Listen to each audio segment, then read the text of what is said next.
It don't matter where you are in your life. You don't have to do it by yourself. It don't matter what you need. Colin can help.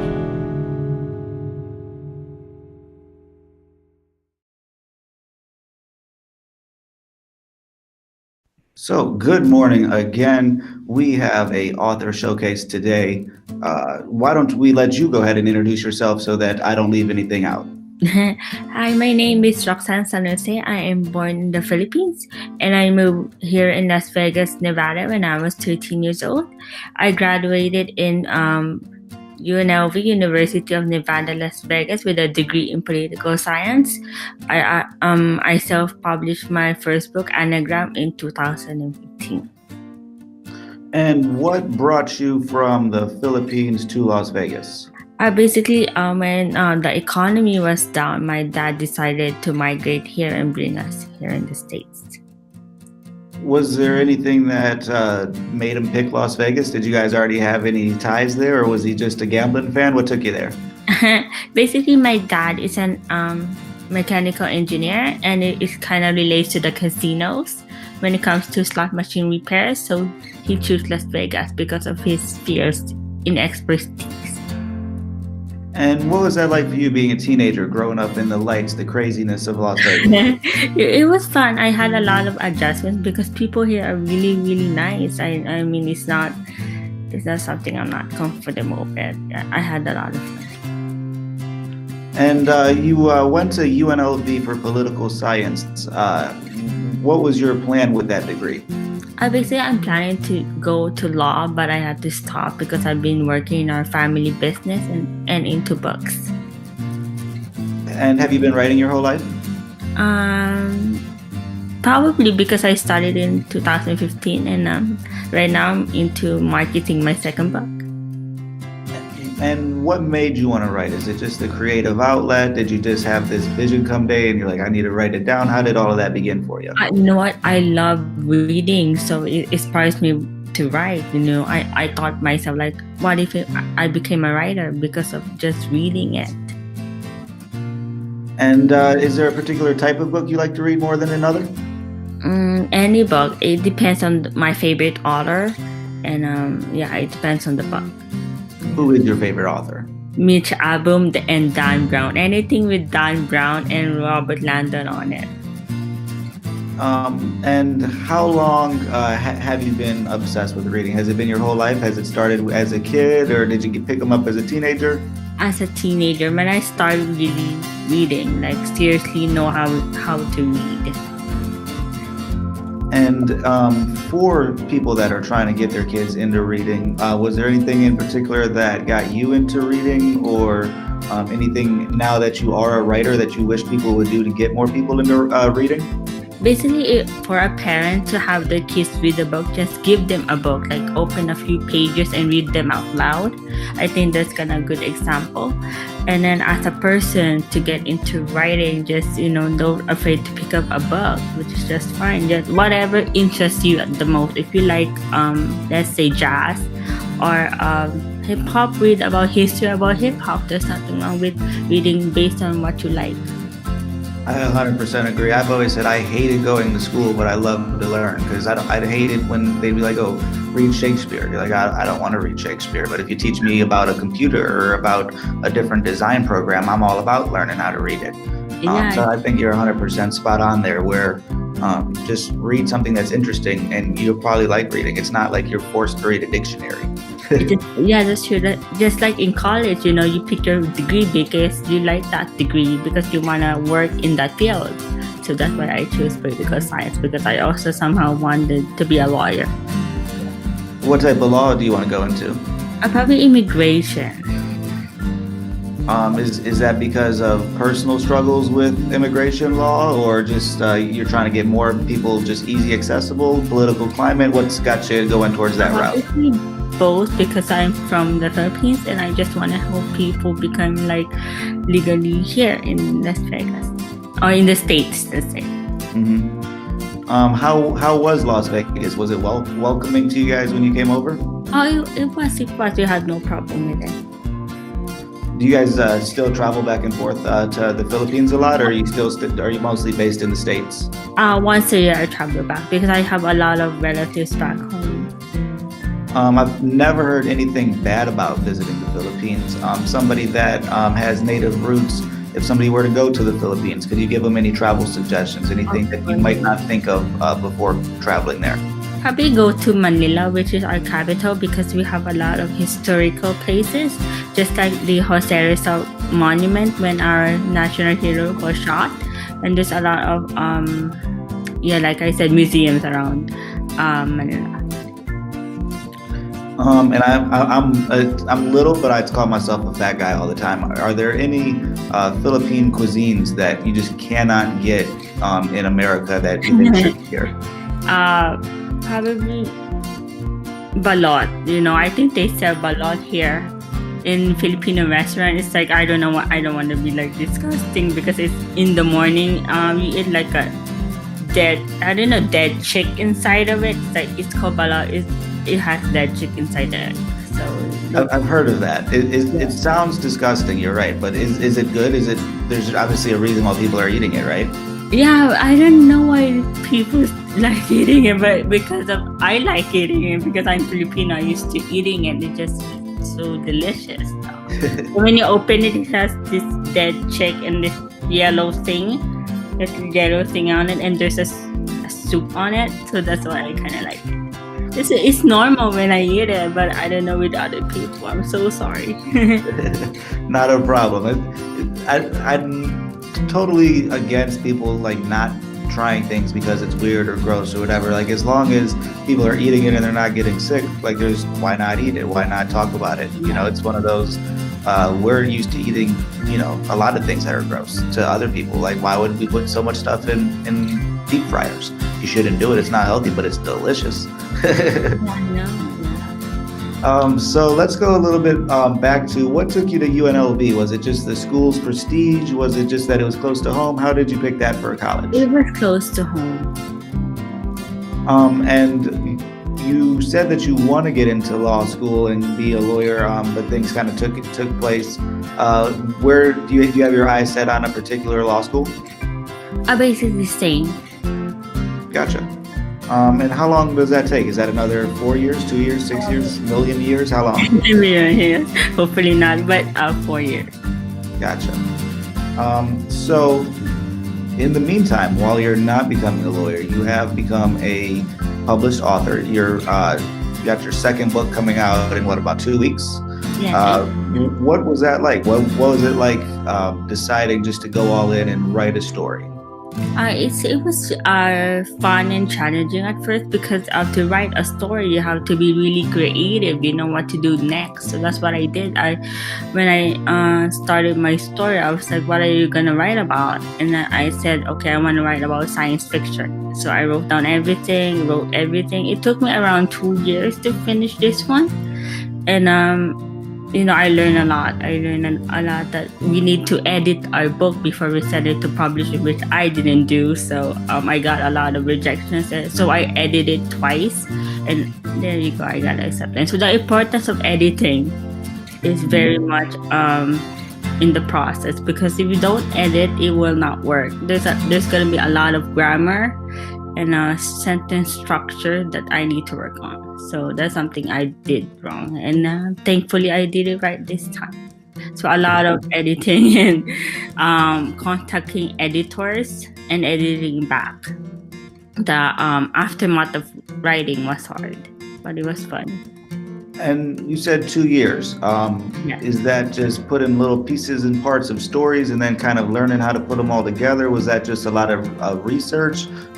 Take us through those 2 years of time putting this project together from the beginning, and kind of what were the struggles? What were the peaks? Where did you know that you had it? In the 2 years, I took a break because I went back to the Philippines. So after 1 year, I did a lot of ideas and a lot of input, a lot of time typing it, and a lot of time with my editor.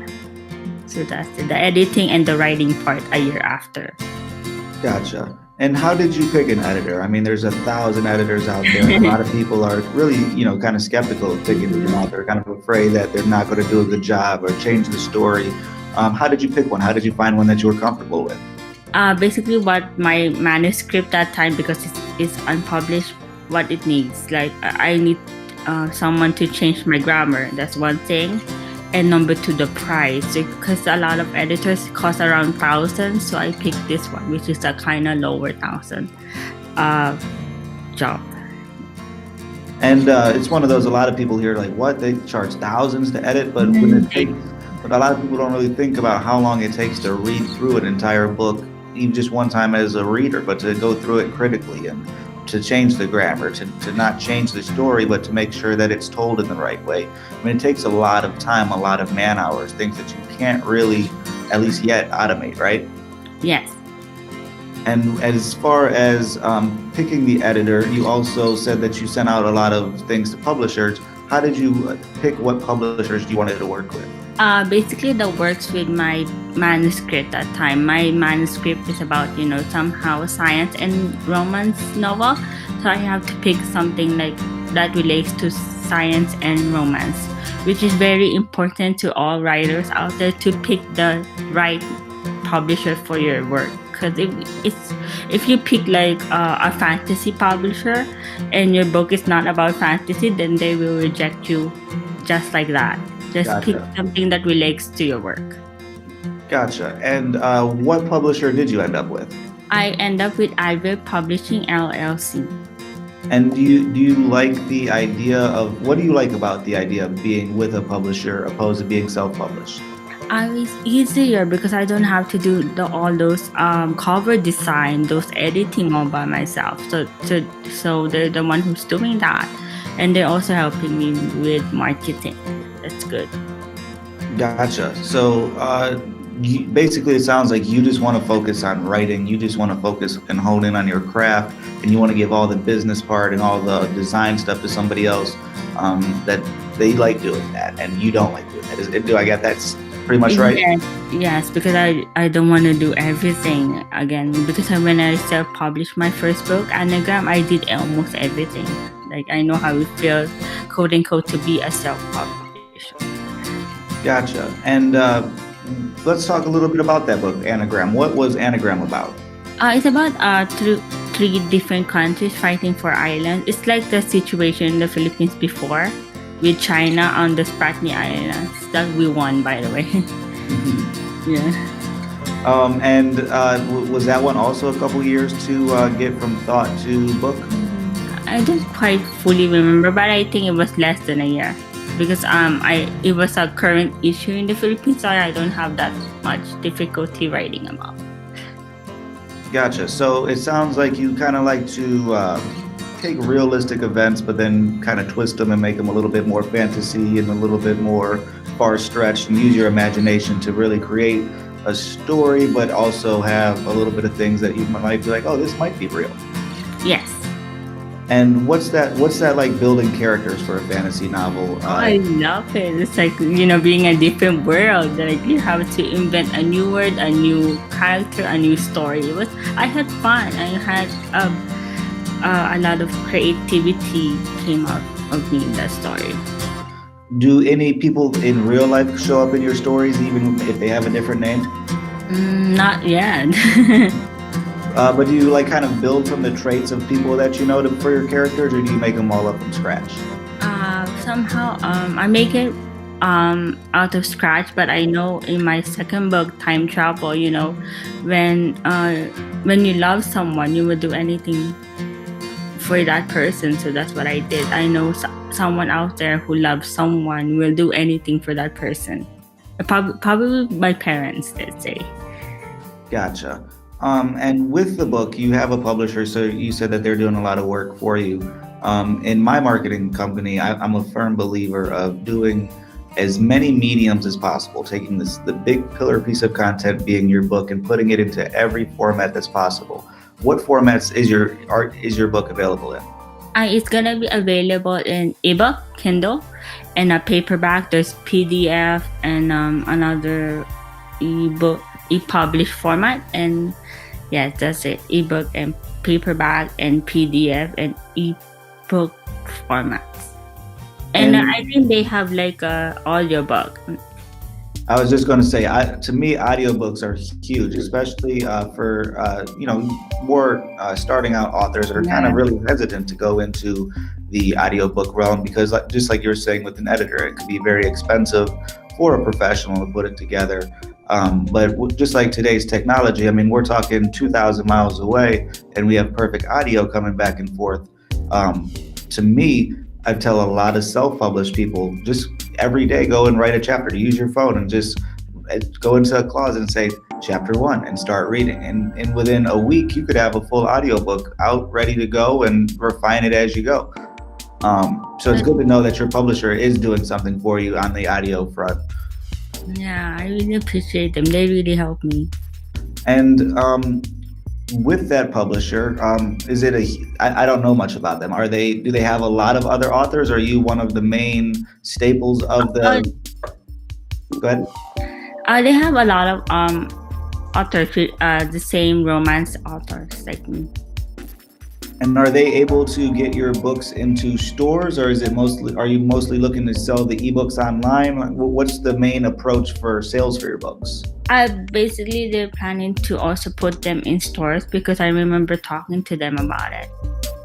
Gotcha. And are we talking just going local stores in like the Nevada area, or are you going like worldwide stores? How far of distribution are your books going to have? When it comes to Barnes and Noble, I cannot give you an answer, but I know Barnes and Noble. Gotcha. Excellent.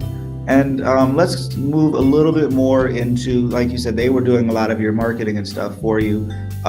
What is it about your own marketing that you don't like to do yourself or just don't know how to do yourself? I love doing marketing. So I did a lot of marketing on the internet. I searched a lot of interviews and podcast requests, book clubs. And I've been active in social media in Instagram and Facebook.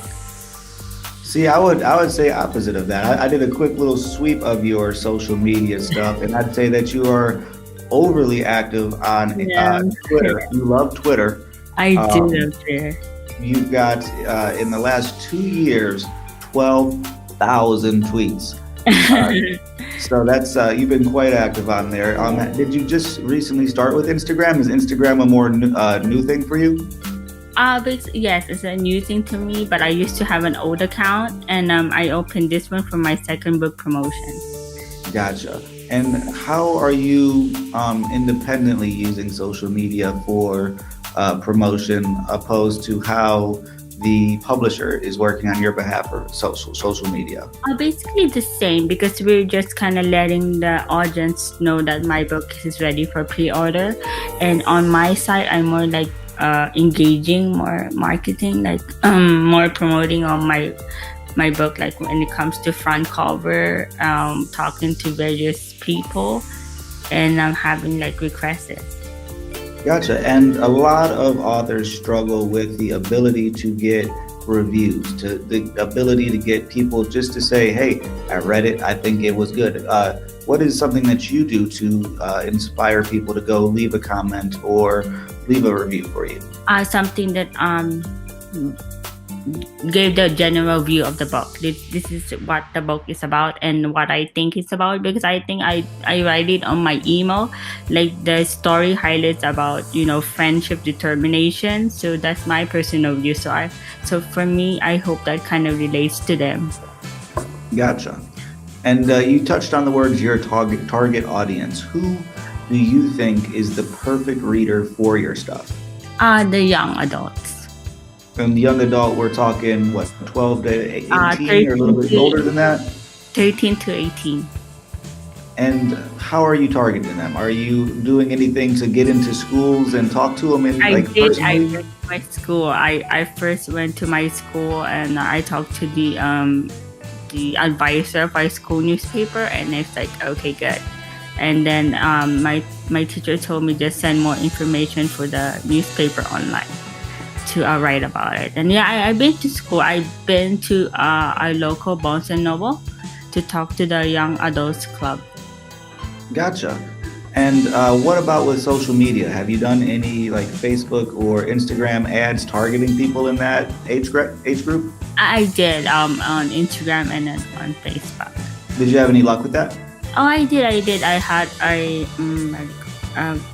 lot of interviews and podcasts, and one book review or two.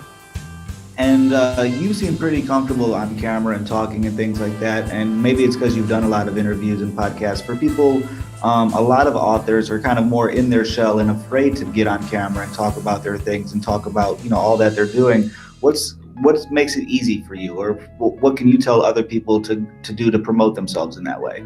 Just be comfortable before the interview starts. Just relax, take a deep breath, be comfortable, review the details of the interview, so you won't be just went blank on screen. So review everything before the interview and just relax, have fun.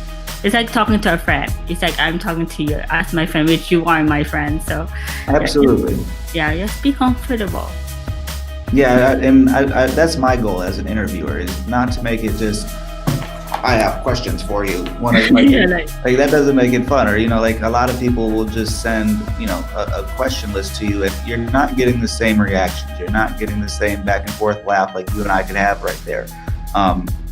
To be able to broadcast from Las Vegas to Ohio with next to no difficulties, like it makes promotion so easy for people.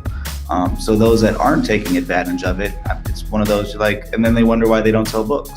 with technology and social media right now, I mean, it's just easy to tell, like on your phones, like I have a second book coming out, and that's it. Just send it, and someone out there in social media can read your book and oh, this person has a release book coming out. I mean, that's how easy comparing before, when you're having you want to have interview requests, you have to call them, but now just easy, just email them. That's how easy it is. Absolutely. And on email, I think I saw on your website you have some sort of email collection list. How's that going for you? Right now on the website, not yet kind of sign up, but in person I do have an email. Yeah, because you do have it on your website, though. I'm looking at it right here. Yeah, maybe you haven't started it. Yeah. Well, thank you for looking at it. Yeah, and on the mail list on top of it, join mailing list. Yeah. And you can never miss an update. It also says that. So what made you, with your website, what made you go to Wix? How did you choose that as a platform? Because it's the cost of it is free. The advantage of technology is free, so I choose that. See, but I would not recommend that one. Let's see. Let's make sure that works. We should be looking at your website here, right? Yeah. So just a quick little website review, because this is what I do all day, is I look at websites and try to figure out how we can help fix things for people. What I don't like about Wix is right here. The first thing that you see about Wix is they're advertising for themselves. And also with Wix, there's nothing wrong with it. You have all the basic information you need. You have your links, all of that's doing good. But with Wix, you don't have the ability to do things like, there's not as much animation. There's not as much back-end SEO. Things like you have more customization with buttons like this and things. But the biggest thing I wanted to bring up for you as a marketer, for you as an author, is the part over here with blog. You don't like to blog. How come? Oh no, not because I don't like to blog. It's just I blog about the important things in my life. So probably I will come back to that blog when I have my book release already. Gotcha.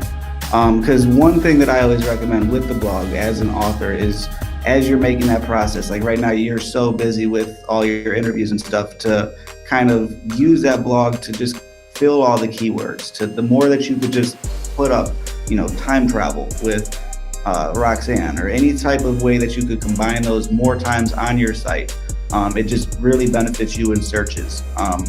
And also with, I fully get going free. Everybody loves free. But to self-host your own website, I always recommend people use WordPress. It's super easy. If you could figure out Wix, you could figure out WordPress. But I mean, you're looking at about $20 a month for a website that's a fully designed, developed, flashy, professional feel, opposed to a blog feel. And you could also then monetize it, which you can't do with Wix.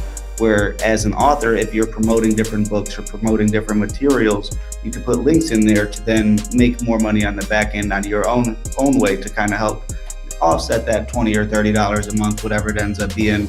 But free is good.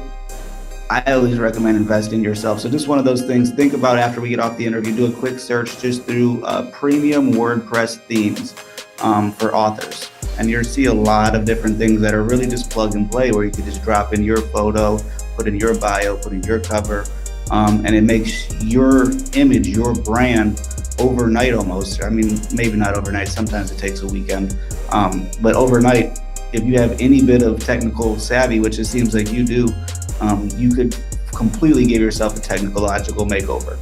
So just something to keep in mind. Oh yeah, thank you so much for the suggestion. Yeah, that's really helpful for me. And also on that note, what other free tools do you like to use for either writing or promotion or social media? What type, or even if they're not free, what type of tech tools do you like to use? Basically, right now I'm doing my social media is Twitter, Instagram, and Facebook.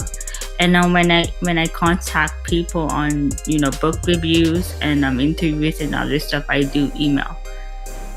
Gotcha. And what are you making any of your own images for social media or anything like that? No, basically I'm just uploading my photo and the usual the usual covers of my book. Gotcha. Have you ever heard of a program called Canva? No, not yet. So Canva is pretty sweet. This is a tool that every person that is trying to do anything with social media needs to know about. Canva allows you to create all sorts of designs. So like here are just about everything that you've seen on my page recently. But if we wanted to create a design, and this is a free program, what you're seeing in here, this is a paid version. Just gives me access to a few extra different things. But like right here, we have Instagram story, Instagram, Facebook. So everything is pre-formatted for the right size. So that you could just go right into it. So if you like Twitter, so if we wanted to make a new Twitter header, it's so easy. It has all the different presets over here that you could just go through and just make a lot more professional graphics really easily.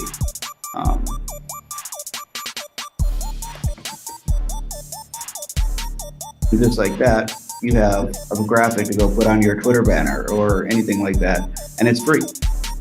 Yeah. So just another one of those fun tools to look into. Canva is also just introducing video. Video is huge. And being that you're on podcasts and doing things like that, you're definitely understanding the ability to reach people in different ways.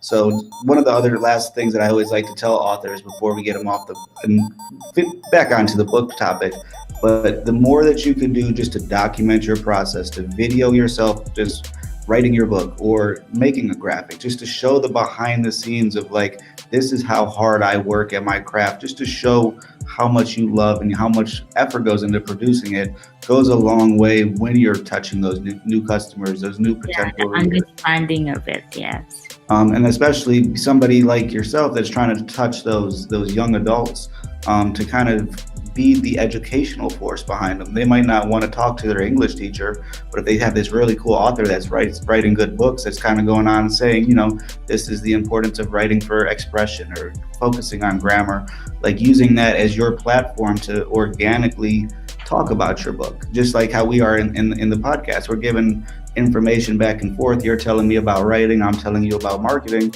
You can tell them how to, get through a breakup. Kind of just make that visual, that audio, or just put your camera up like you're doing now and say, hey, kids, are you doing this? And then put a link to your book at the end. It's a way to sell, but not seem like you're selling. Yes, that's true. So on the topic of selling, I want to wrap up talking about time travel. Give us the full description of why we need to read it, what it's about.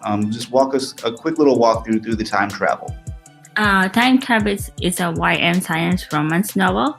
It will be released on April 15th.